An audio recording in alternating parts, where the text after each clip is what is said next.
warahmatullahi wabarakatuh. Perkenalkan, nama saya Nurmina Sari dengan NIM 7211419013. Saya dari Rommel Akuntansi 2019. Di sini saya akan membahas tentang bab 1, yaitu dengan judul pengantar sistem informasi akuntansi A 2019. Tujuan pembelajarannya yang pertama itu memahami bagaimana perangkat keras itu termulai evolusi hingga mencapai tingkat kecanggihannya pada saat ini. Tujuan pembelajaran yang kedua yaitu mengetahui dasar-dasar komputer dan arsitektur komunikasi. Yang ketiga, memahami perbedaan antara sistem fisik dan sistem virtual. Yang keempat, menjelaskan bagaimana aplikasi-aplikasi bisnis telah mengalami evolusi. Dan yang terakhir, tujuan pembelajarannya adalah memahami apa yang dimaksud dengan sistem perencanaan sumber daya usaha dan mengetahui bagaimana cara membuat sendiri sistem informasi untuk manajer. Selanjutnya, sejarah sistem informasi. Dari tahun 1946, yaitu evolusi transit komputer yang dikembangkan oleh John Mulcahy dan Jeffrey Exter. Komputer yang sekarang dikenal dapat dilacak ke sebuah mesin yang disebut dengan elektronik numerical integrator dan kalkulator atau disebut dengan ENIAC. Dikembangkan pada tahun 1946. Kedua insinyur ini adalah pendahulu dari unit Haji Remington Rand yang merupakan komputer otomatis universal yang pertama kali dipasarkan secara luas. Kemudian muncul istilah mainframe masih digunakan hingga saat ini. Pada tahun 1960-an, perusahaan IBM merevolusikan industri komputer dengan memperkenalkan lini komputer IBM System 360. Nah, pada tahun 1982 ini muncullah komputer berukuran lebih kecil, yaitu sistem skala kecil yang pertama disebut dengan komputer mini atau disebut juga dengan komputer mikro. Seiring dengan semakin populernya komputer, para spesialis atau seorang karyawan yang memiliki tanggung jawab penuh dalam pengembangan dan pengoperasian sistem informasi ini menjadi semakin sulit mengikuti permintaan. Sistem skala kecil pertama disebut dengan komputer mini atau sering disebut dengan komputer mikro. Komputer mikro dia sebagai sebuah komputer yang dapat dimiliki dan dioperasikan oleh seorang individu. Nah, di tahun 1960-an ini muncullah hukum Moore atau disebut dengan Moore's Law. Istilah hukum Moore ini berasal dari Gordon Moore, salah satu pendiri Intel. Pada awalnya, hukum ini menyatakan bahwa kerapatan penyimpanan sirkuit terintegrasi dari sebuah chip silikon akan meningkat 2 kali lipat setiap tahunnya. Dampak hukum Moore akan sulit diterima oleh banyak orang, seperti misalnya para manajer yang tidak dapat memahami seringkali dipaksa untuk bereaksi terhadap perubahan dalam teknologi informasi. Pengantar arsitektur komputer. Proses yang dikendalikan oleh sebuah sistem operasi seperti Windows XP, pengelola alat input dan output, alat penyimpanan data, dan operasi data. Kemudian, komputer ini terdapat CPU dan RAM. Ketika dipergunakan bersama-sama dengan keyboard, monitor, mouse, dan printer, komputer mikro akan dapat dipergunakan untuk mendukung pengambilan keputusan manajerial. Pengantar arsitektur komunikasi. Suatu komunikasi data akan membutuhkan adanya sambungan ke sebuah modem. Nah, modem ini merupakan sebuah alat perangkat keras yang memodulasi sinyal digital dari sebuah komputer ke sinyal analog, suatu gelombang radio misalnya bunyi suara.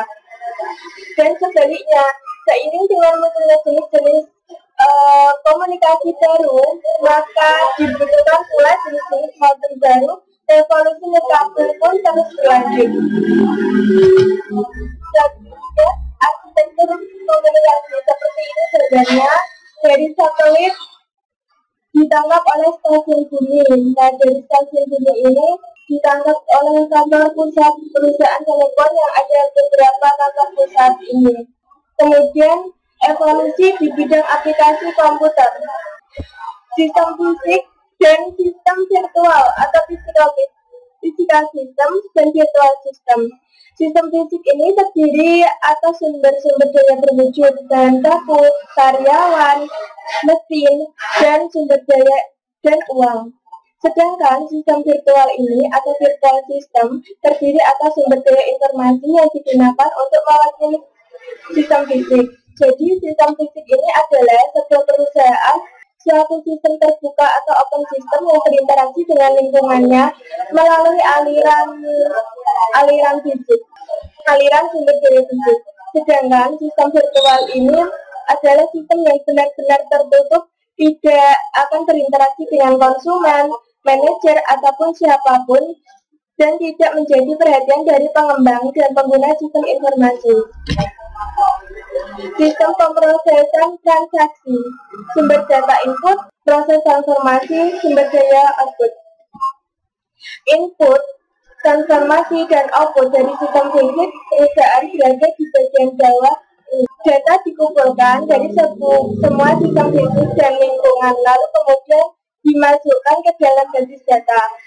Peranti lunak pemrosesan data mengubah data menjadi informasi bagi manajemen perusahaan dan bagi individu-individu dan organisasi di dalam lingkungan perusahaan.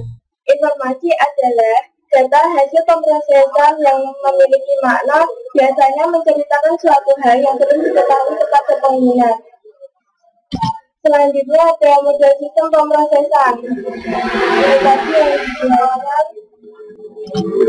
sistem informasi manajemen. Manajemen information system merupakan suatu sistem berbasis komputer yang membuat informasi tersedia bagi para pengguna yang memiliki kebutuhan yang serupa.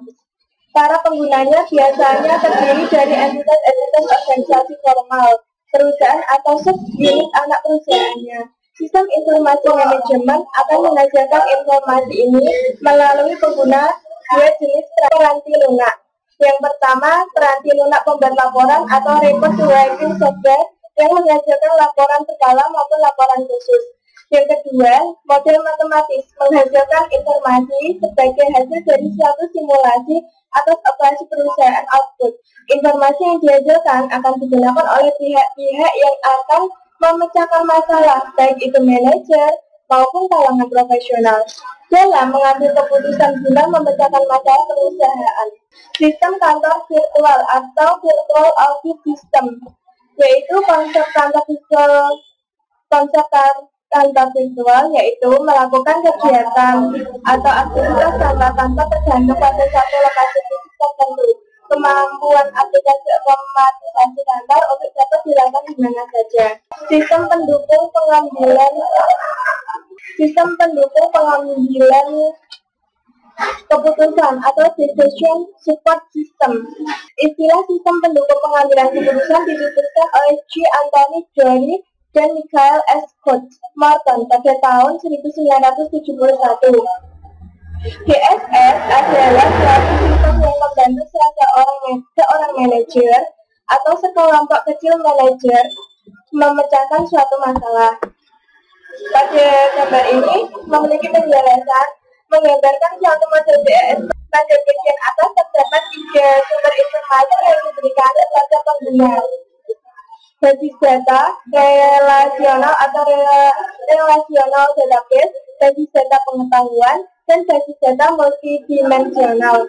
Output GSS dihasilkan dari suatu basis data relasional dan mencakup laporan berkala dan khusus, serta output dari model-model matematis, kemudian ditambahkan kemampuan hubungan keputusan kelompok melalui peranti yang berorientasi pada kelompok yang disebut dengan subweb.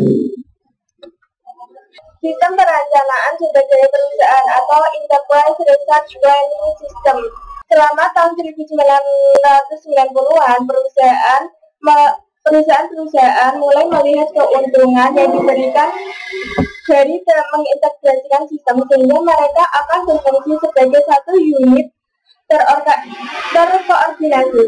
Suatu sistem perencanaan sumber daya perusahaan atau disebut dengan ERP ini adalah sistem berbasis komputer yang memungkinkan manajemen seluruh sumber daya perusahaan dalam basis keseluruhan organisasi.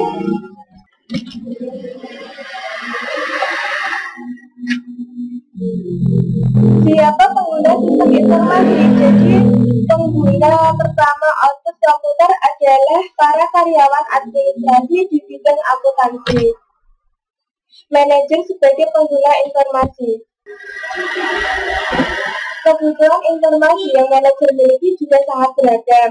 Namun, beberapa kerangka yang bermanfaat telah dikembangkan sehingga memungkinkan untuk berfokus pada peranan informasi dalam pemecahan masalah. Sistem informasi bermutu tinggi tidak dapat dikembangkan kecuali profesional sistem informasi dan manajer memahami kerangka manajerial yang menjadi dasar dari organisasi-organisasi modern.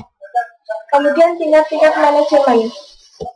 Yang pertama ada tingkat perencanaan strategis atau strategic planning level. Para manajer ini di puncak hierarki organisasi seperti presiden dan wakil presiden. Mereka ini mengakui adanya fakta bahwa keputusan mereka seringkali akan memiliki dampak pada keseluruhan organisasi selama bertahun-tahun kemudian. Nah, di tingkat kedua ini ada manajer tingkat menengah atau disebut dengan tingkat kendali manajemen control level, meliputi manajer regional, direktur produk, dan kepala divisi. Karena manajer tingkat menengah memiliki tanggung jawab untuk menjalankan rencana dan memastikan tercapainya sebuah tujuan. Tingkat menengah terkadang disebut juga dengan tingkat taktis. Dan di tingkat yang ketiga ini ada manajer tingkat rendah, meliputi kepala departemen, manajer, dan pimpinan proyek atau orang-orang yang bertanggung jawab untuk menyelesaikan rencana yang ditentukan oleh manajer di tingkat yang lebih tinggi. Tingkat terendah ini disebut dengan tingkat kendali operasional atau operational control level karena disinilah operasi perusahaan benar-benar terjadi. Area bisnis ada pemasaran, produksi, keuangan. Selain tingkat organisasi, manajer dapat ditemukan di berbagai area bisnis. Nah, 3 area bisnis tradisional adalah yaitu pemasaran, produksi, dan keuangan. Apa yang dilakukan oleh manajer? Meskipun terdapat perbedaan yang nyata di antara tingkat-tingkat manajemen dan di antara area bisnis, semua manajer melakukan fungsi dan memainkan peranan yang sama. Fungsi-fungsi manajemen. Sekitar tahun 1914, teoritikus manajemen asal Prancis, Henri Fayol melihat bahwa manajer menjalankan 5 fungsi manajemen utama, yaitu merencanakan, berorganisasi, mengisi, mengarahkan, dan mengendalikan. Dalam fungsi yang pertama merencanakan ini, seorang manajer akan merencanakan apa yang akan mereka lakukan. Kemudian mereka akan membentuk sebuah organisasi untuk menjalankan rencananya.